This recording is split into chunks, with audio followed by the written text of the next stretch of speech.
இயேசு கிறிஸ்துவின் இன்ப இனிய நாமத்தில் வாழ்த்துகிறோம். இன்றைய வேத வசனம், அன்பில்லாதவன் தேவனை அறியான், தேவன் அன்பாகவே இருக்கிறார்.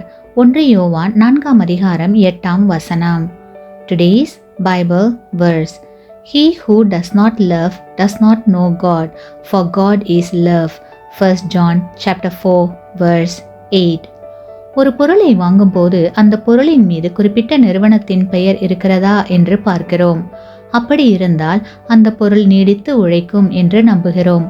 அதேபோல் இயேசு கிறிஸ்துவின் சீடனுக்கு அன்பான நடத்தையும், பிறருடன் ஒற்றுமையாயிருப்பதும், பொறுமையுடன் காரியங்களை செய்தல் போன்ற பல நல்ல குணங்கள் அவர்களுக்கு அடையாளமாக இருக்க வேண்டியது மிகவும் அவசியம். இப்படிப்பட்ட குணங்கள் இயேசு கிறிஸ்துவின் சீடர்கள் என்று சொல்கிற நம்மிடம் இருக்கிறதா?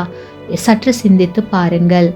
ஏனெனில் பிறரை நேசிக்கும் பண்பு இல்லாவிட்டால் அவர்கள் இயேசு கிறிஸ்துவின் சீடர்களாக இருக்க முடியாது. ஆமேன். நீங்கள் பெற்ற இந்த ஆசீர்வாதத்தை மற்றவர்களோடு பகிர்ந்து கொள்ளுங்கள்.